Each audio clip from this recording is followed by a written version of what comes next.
नमस्कार सुप्रभात। मो प्रियंका होममेड किचन को आपन को स्वागत करुच्ची। आज रेसिपी मटन तरकारी। चलतु जानिबा प्रस्तुति प्रणाली।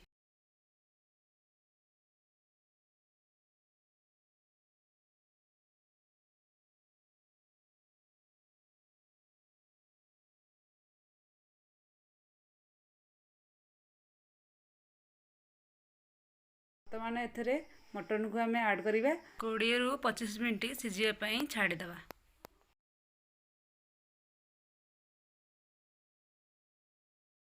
चलतु देखिबा जो ऐड करथिले मटन सिझी कि नहीं।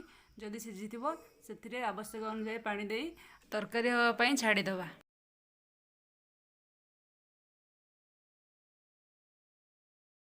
तो देखु वर्तमान आमर प्रस्तुत हो गला मटन आलू तरकारी। तो जदि आपको मो भिडियोटी भल लगी लाइक करेंगे, शेयर करेंगे और सब्सक्राइब करेंगे। रही धन्यवाद।